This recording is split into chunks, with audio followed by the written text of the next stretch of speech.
Hello, amazing souls. Welcome to the Soul Vibe Insights Podcast, a show to demystify the soul, intuition, and the Akashic Records. We know a thing or two about the ups and downs of being on a spiritual growth plan and how to find the higher perspective, even when it seems like there isn't one. I'm your host, Maddie Hollingsworth. And I'm your host, Emily Pearl.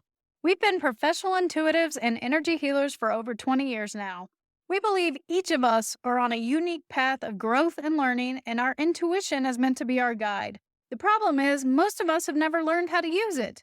That's where we come in, helping you discover how your intuition works and the lessons your soul has chosen to learn in this life is what we're all about. All right, y'all, let's jump right into today's show. Hello, amazing souls, and welcome to today's show. We are excited to be here with you once again. Hello, we are very excited about today's topic. It is definitely something that affects everyone at the core of our being. So this is a really interesting topic to dive on into. We are going to jump off into the deep end and get into navigating life in duality and having dualistic beliefs.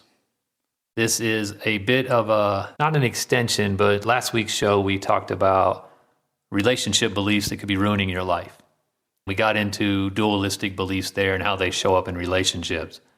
And it got Emily and I thinking just how much we really wanted to dive into just how awesome duality is and how richly textured it can be and how life can be tough and it can be easy and it can be painful and it can be beautiful too while we're here in duality, but that we choose it.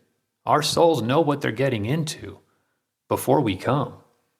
And no matter what your perception or thoughts are about living here and experiencing this duality and what side of the coin you find yourself on, or if you don't find yourself on a side because you understand the importance of the gray area, of the in-between already, just know that we chose to come here and have these experiences within duality.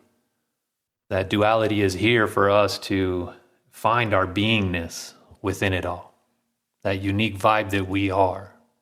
Yes, and part of the reason for this duality that we experience is because we are looking to create this wholeness within ourselves. So, for example, if you're lacking a certain trait or characteristic, then you probably want to learn that trait or characteristic, especially if it's holding you back in life. So, on a simpler level, for example, maybe this is a really personal one to me. Maybe you need more self-discipline in your life because you're not getting the things done that you want to get done. And so therefore, self-discipline is something that's holding you back. And so you may come here to choose to work on that in order to create this wholeness within yourself. That's part of the reason for this duality. And it's also to explore themes from all different angles as well. If you're wanting to think about success, you're probably going to explore it from being super successful and understanding that viewpoint of it. And then you're going to view it from being not so successful. And of course, successful is subjective. So that's going to be different for everyone, whatever that scale is and whatever that means. I mean, you could be the most successful person financially, but you're not successful in your relationship. So therefore, in your mind, you could not be successful at all, or vice versa. It is a subjective way of looking at whatever success is or whatever self-discipline is to you. I mean, for example, I have really high self-discipline when it comes to exercise and eating healthy, but then I really like to take that extra hour or two in the bed because it's just so warm and snuggly. So it's really about looking at it at all sides and what works for you. Emily brought up in an effort to have more wholeness, more well-roundedness within you as a soul. We all have our own strengths and gifts and archetypes and things that we excel at naturally, innately, but sometimes there is things that we lack, and this is what Emily's talking about. So we come here and work on these themes. So we're attracting these themes in our life. The environments that we choose help us to live out these themes. And duality lets us live them out in an infinitesimal way of exploring the ups and downs and all of the in-betweens within it. That's why duality is so richly textured.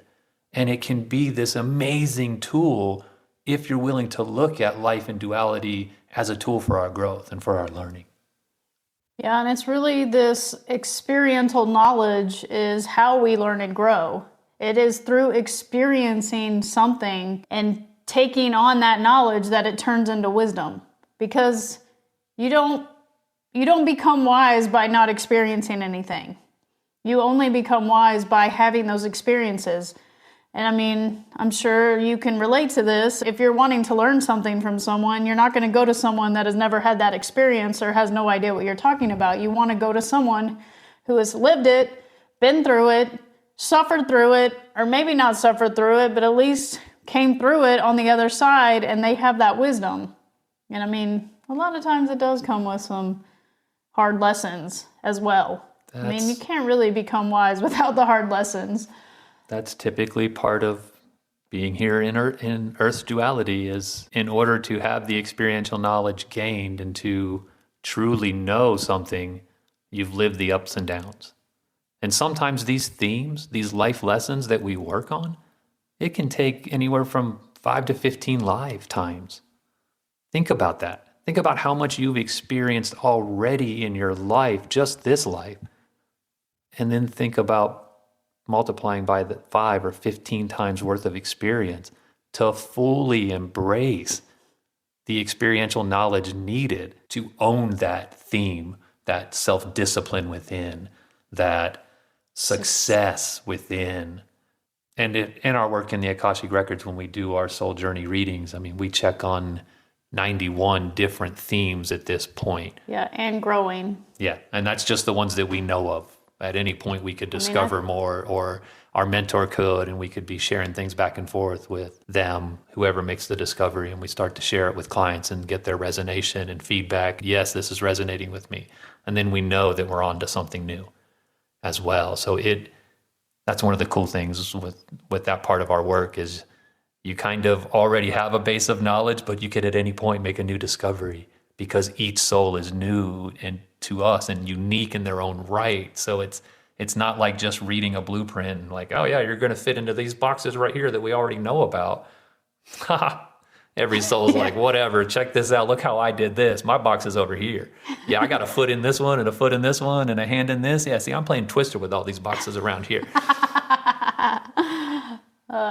That's a funny way to think about it. Yeah, I've got a big smile on my face right now. So experiential knowledge is everything here in duality. A lot of it's about your perception. Are you willing to look at your experiences as a tool for growth? Or is it just the shit that's happening to you and the things that you're doing in return? It can be pretty tricky, though, to find your balance and to coexist within duality because it is so up or down. Yeah, it definitely gets a bad rap because of the polarities and the dualistic thinking. Dualism is generally the belief in two fundamental concepts that are opposing forces that are governing a situation or governing people or the world or what have you, and it doesn't really allow for any gray area in between. The progression of human consciousness is evolving, but we've been in dualism for a long time because of the dualistic world that we live in. And oftentimes we just want to figure things out and we want to understand. That's kind of a natural thing for humans. Now, whether we want to go deep and really get into our own inner world and go deep into other people and really truly understand, or our mind just wants to figure it out and kind of move on. But there is an innateness of wanting to figure things out, kind of within all of us. But the problem with dualism is it can be a rigid view of the world, and it can force things into boxes or a particular polarity, if you will.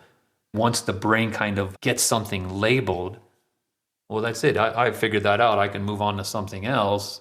And if anything similar comes up, I already know that just goes right in there with that viewpoint that I've already picked out. Well, I mean, our brain is literally wired to do that exact thing. It is kind of wired to put things in boxes so that it can save energy, but if you're constantly just putting things in boxes and not thinking about why or how or any of those things about why it's labeled that certain way, then anytime anything remotely similar comes up in your life, then you're just going to continue to label it as such. Especially if you don't question these labels that you're giving things in the first place. And so, like Maddie said, that can really create a lot of rigid thinking and a very rigid worldview if you're just like, oh yeah, it's that, but you're not allowing for the vastness of uniqueness that exists here on the earth plane, and especially within people. And there's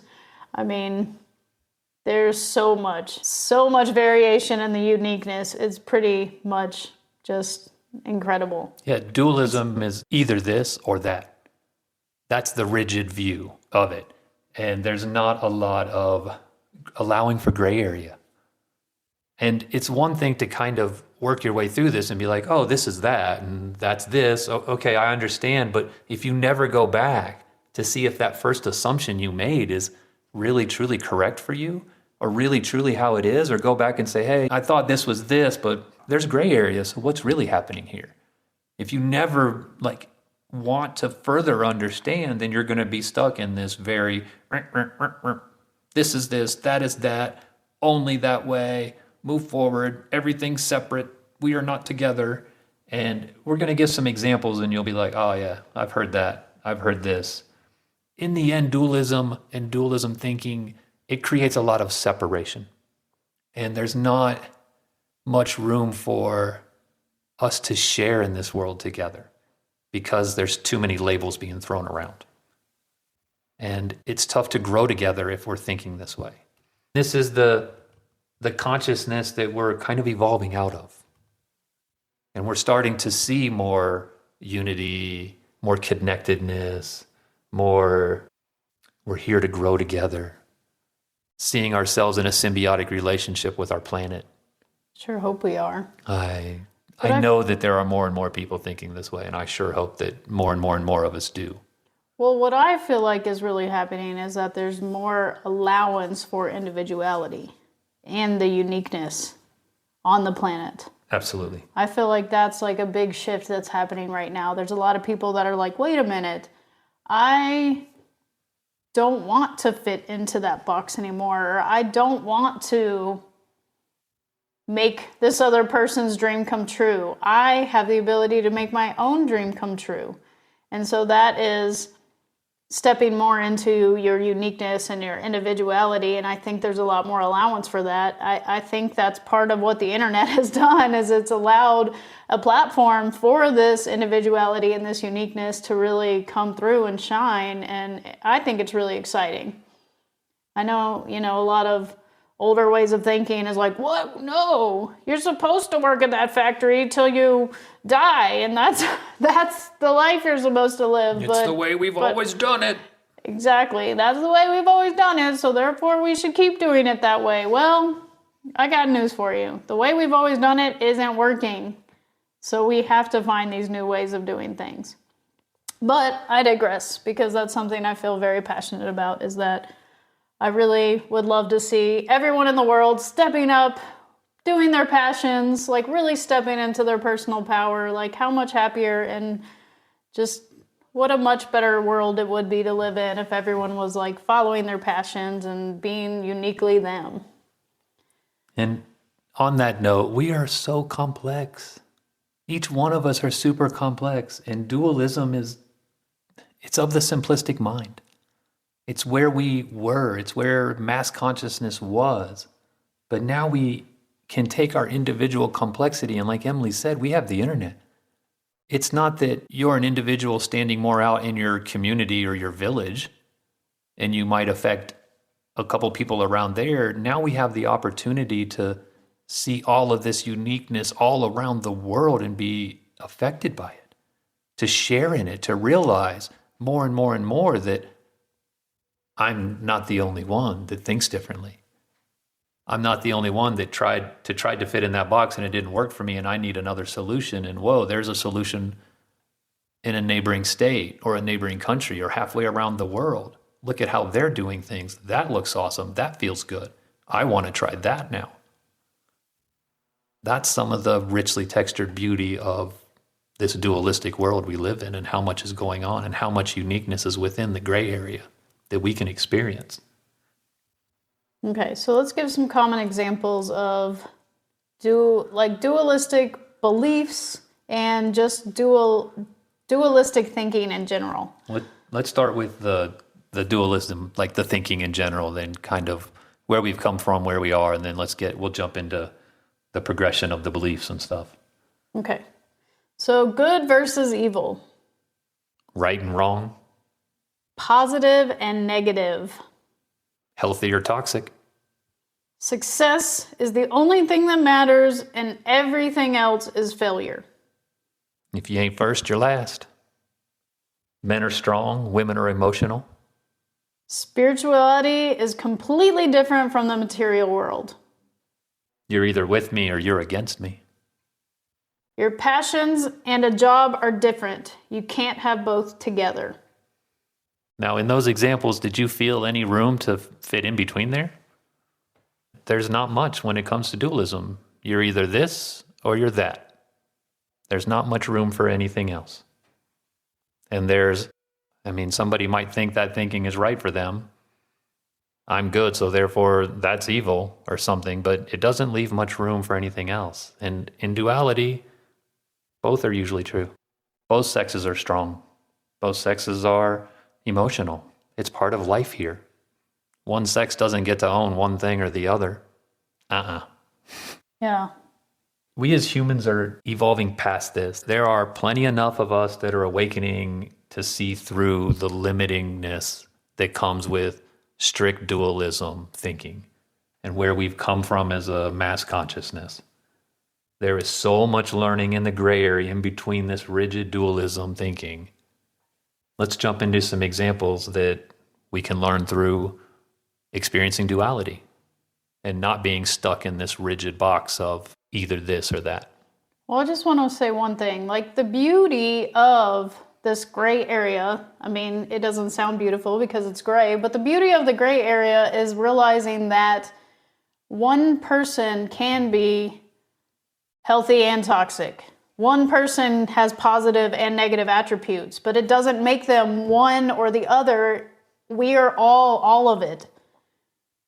And so that is the beauty of this gray area, is realizing that we can be all the things, but we don't necessarily have to be just one thing. And that is the box that we are not wanting to fit in anymore, I think, as a whole, as the collective conscious. We are moving from either or to this and. Both and. Both and. Thank you. That's the more proper way.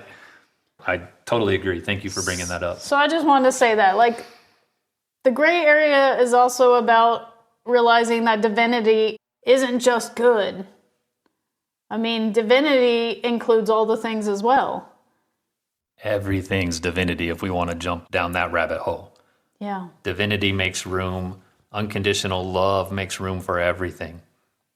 Good and evil. Because we both are it. It's a part of creation. Positive and negative. Love and hate. All of this stuff that we're experiencing in here, it's all divine. It's all part of creation. It's all part of God, Goddess, the universe, in my opinion. Yes, and by focusing on one side or the other, then you're allowing for that side to be more dominant in your life. Well, either way, you're denying part of creation, part of divinity. Mm-hmm. By just accepting one side of it, you're turning around at the same time and being like, this is acceptable to me, God, but that's not. And that's fine if you don't like that aspect of it, but it's still part of divine creation. Yeah, and that's a huge denial too. It's kind of like, oh, la la la la, la la la la, that doesn't exist. But I also think that just because something isn't something that you really want, you don't have to fully immerse yourself in it either. And so you can, in this life, choose what you want to focus on more and what you can allow into your life. I mean, I think that's part of free will as well. You can say, I don't want to be around haters, and you can you can make that choice, but if you are constantly focused on that, then guess what? You're going to be surrounded by haters. I don't know, that was a weird example, but Well, but where I feel your like it is energy an is example. focused, you amplify. And even denying something is a focus on that. So you amplify that which you are trying to deny or don't like or don't accept. So if you just accept that all of duality is part of divine creation, you can then focus on what feels best to you.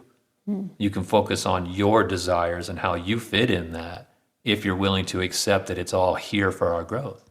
It's all part of the divine plan. I don't enjoy every aspect of duality, but I do accept that it's all here for my growth, for that potential of experiential knowledge. I think it's the slight difference in there. Yeah.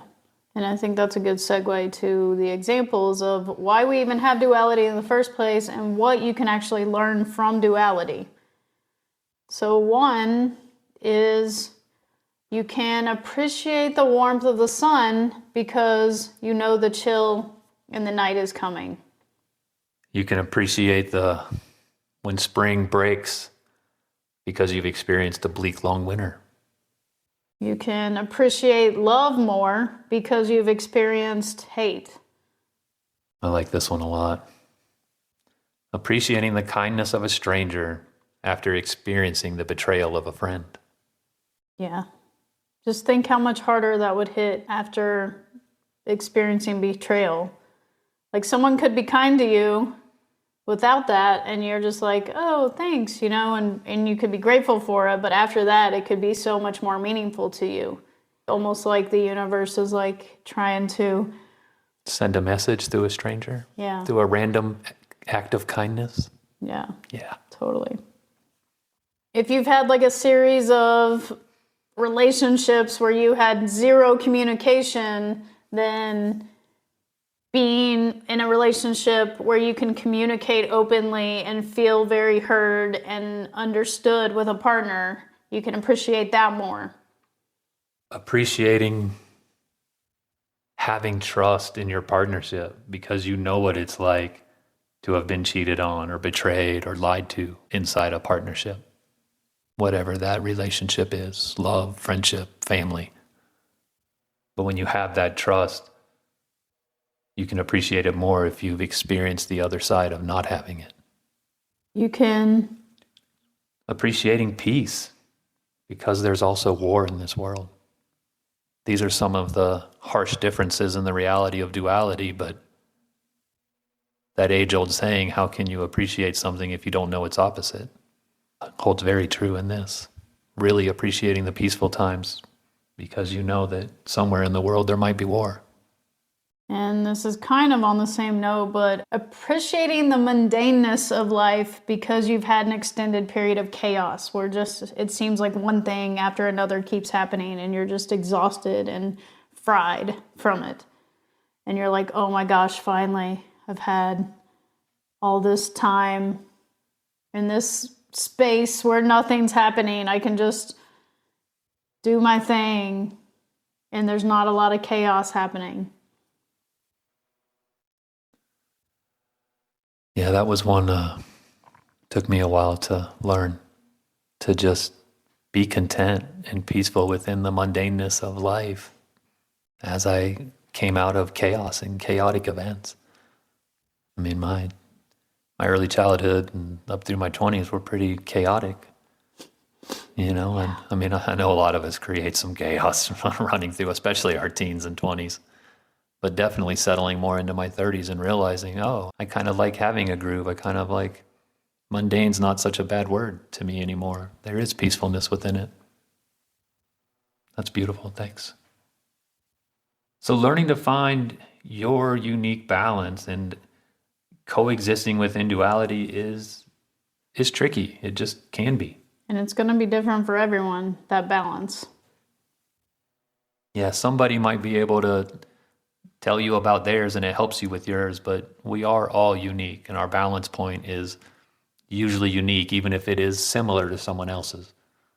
But it's unique. It's you. We really, truly are all unique individuals on the inside. Everything that we've gone through, all the experiences that we've had over our multitudinous of lifetimes here on earth and elsewhere. So incorporating your experiential knowledge of living in duality, so incorporating these things into your reality is to become more aware of who you are. And remember, we said that your soul knew what it was getting into when you came here. You also took on spiritual amnesia, so you forgot that you knew the plan, but there was a plan of experience, of growth to happen. I think there's a loose plan, but then you also have free will. Yeah, exactly. It is a loose plan because of free will. So that can just throw everything off the cuff. But I guess what I was getting at is, in being in duality, like being you, the beingness of being you is the aim of why your soul chose to come have life here. That is expressing your true divinity. Yes, thank you. That's a prettier way to say what I was trying to get across. So coming here and expressing your uniqueness of divinity is the aim. It's the hope. And it's tricky to do. It is. It's so tricky with all the conditioning and all the advice and all of the this and the that and the this way and that way and fit into this box.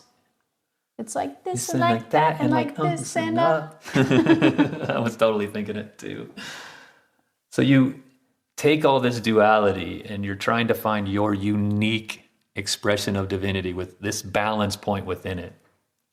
And we kind of gave you some examples of dualism thinking, then some things you could kind of learn while here in duality, some themes you could pick up. But once you incorporate this, integrate it into your being, I guess what that could look like is being able to experience the spiritual here in the material world, no longer viewing them as separate entities, but seeing the divinity of everything, of being in duality, of how much can be learned and grown from and gleaned and enjoyed, and knowing enjoyment because you've also known sadness. I mean, it's all wrapped up together. And I think that one of the big things is that we can finally see how we experience divinity within this physical material world when for so long they've been viewed as separate things.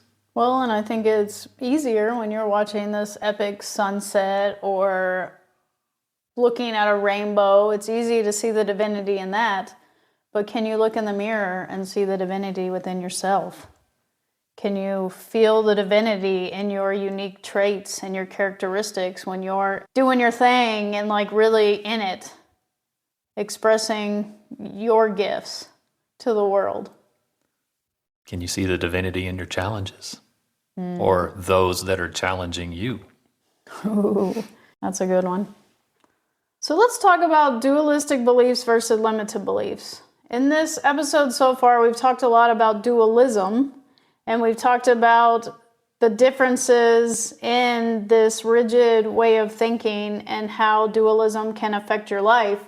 But now let's look at dualistic beliefs and what they are and how they affect your life as well. And then we're going to talk about limited beliefs as well and how they differ from dualistic beliefs.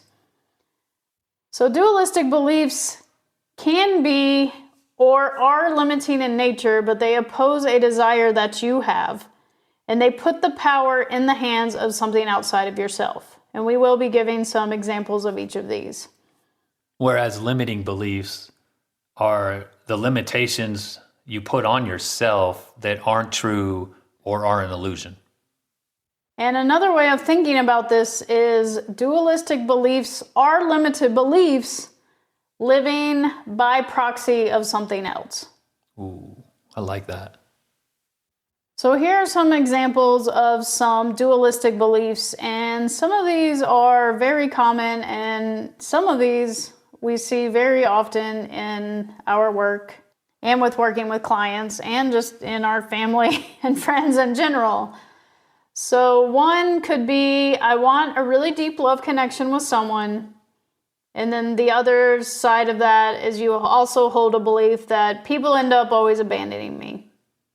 And so these two ways of thinking work against each other because you're saying you want this love connection, but then you have this deeply held belief that if people always end up abandoning you, then why would you want to get in this love connection in the first place? So it works in opposition to what you actually want. Yeah, that's key. It's working in opposition to what you want. Something like having dreams of being married and having a family, and also feeling or believing, I can't imagine being with one person my whole life. Or I want to create my own business doing what I'm passionate about. I can't because I worked my way up to high earnings in my current job, and you don't get a second chance at making this kind of money. Or how about the only way to get to the top is by bringing down other people? I want to get to the top, but don't have what it takes. Or I have a desire to travel and see the world, but that's only for wealthy people. Or something like, I want to make more money. But you can only make money if you're a doctor or a lawyer or own your own business or whatever other prestigious profession you can think of in this moment right now that you don't have. Or money is the root of all evil. I want more money, but I don't want to be evil. That's commonplace. Yeah. Or the belief that money is a finite resource and there isn't enough money to go around. So you don't get to take part in this finite resource. And so as you can see in all of these examples, there are two sides of the coin. There are thoughts that are in opposition to each other that are preventing unity in the thought. And excuse me, please go. And then we were going to move on to just some examples of limiting beliefs. And a lot of these are very common. I'm too old to go back to college or change careers. I'm not worthy of being happy, loved, successful. Or I don't get to be happy. That's for other people. As long as people need me because of what I do for them, they won't abandon me and I won't be alone. Or I'm only loved for what I can do, not for who I am. And as you can see, this is simply limiting yourself, not through someone else. You're just limiting yourself in these examples. And both limiting beliefs and dualistic beliefs can keep you stuck in your personal life. And that's why we really wanted to do a whole episode on these, because if you are recognizing yourself in any of these, then there are ways to heal these beliefs, these dualistic and these limiting beliefs, so that you can create the life that you want. You can create your desires. You can have this passionate job where you make all the money that you want. These things are possible for you. But sometimes there are these dualistic beliefs and limited beliefs that oppose or serve as blocks to what you want and that what you're trying to manifest. And it is about healing these blocks in order to create the life of your dreams. Healing is just becoming aware. Like, oh, I have this belief that's opposing what I want. And then looking for the root cause of that belief and finding it. And then understanding and making awareness that this isn't true. You brought this belief from somewhere else and made it true. You've been holding this illusion in place. Discovering these dualistic beliefs within you does require some inner world travel. A willingness to ask yourself questions that challenge your thinking and belief system. And not having what you want in life is a clue to having a dualistic belief opposing your desires. So if you're not aware of your belief system that's in place, but you are aware of what you want, but you don't have it, then you can start to look at your actions. Are you taking the right ones? Is there a belief in place that's holding this off? Is there a block here?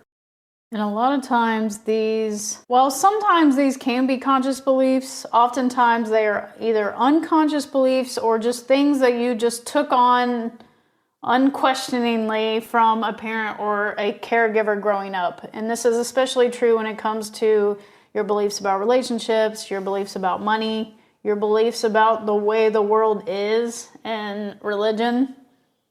Oh, yeah. So we are just challenging you to think about these beliefs. Think about these things that are running programs in your life or running on repeat in your mind.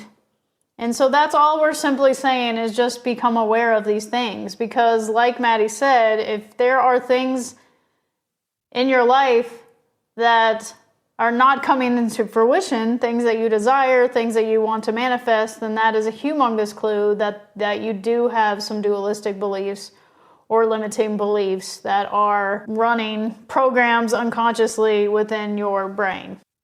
When you're thinking about this and understanding that you chose to come here and experience duality, you chose the family that you were born into. So what is it you're here to learn? If you're looking for, more wholeness around a theme in life, well, what are the themes that were passed down? Can start to give you clues to what you're here working on, what the beliefs could be, because you're setting yourself up for these things to be instilled in you, so then you can become aware later and work through it. It's a good idea to think back to, were there sayings in your family? What were their belief systems? What was passed down? That can be a huge one for our life here. These limiting beliefs and dualistic beliefs can come oftentimes from intense past life experiences where the emotional connection is still there because it was never healed or resolved. And if this sounds like something that could be prevalent in your life, then you could book a past life regression session.